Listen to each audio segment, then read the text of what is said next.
Il faut se rappeler qu'au début, on achetait une cassette sur laquelle il y avait en gros 15 kilos de programme et qu'il fallait une demi-heure, peut-être pas une demi-heure, mais il fallait bien 10 minutes pour charger le programme avant d'y jouer.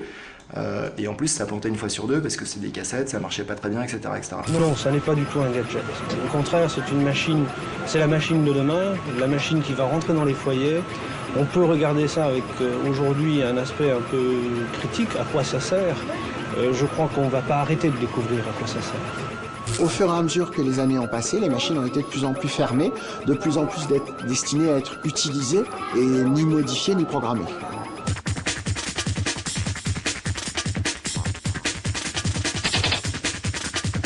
L'Amstrad, alors déjà la deuxième génération d'Amstrad, le 6128, qui était pas mal. Ils avaient des crocodiles comme logo à l'époque. Oui, oui, bien sûr. À ma droite, le 6128, à ma gauche, le 464. C'est quand même la première machine vraiment populaire. Oui, c'est vrai. C'est-à-dire que pas très cher. avant l'arrivée de l'Amstrad, on a le Loric Atmos, le Spectrum. Ce sont des machines quand même de passionnés, Ouais. C'est quand même un petit peu compliqué à utiliser. Et pour la première fois, arrive une machine extrêmement simple.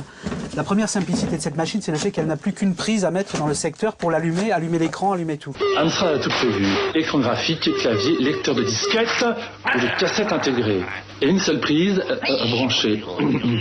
Ah non, ce qui est intéressant, voilà, ça c'est intéressant, je trouve, dans un documentaire sur les jeux vidéo, c'est qu'est-ce qu'on portait comme chemisier à cette époque-là, comment on était coiffé, voilà, on était habillé en jogging et tout. Tout ça, quand on voit cette image-là, on voit que le jeu vidéo, il y a une vraie histoire et que ça date d'il y a longtemps, mine de rien.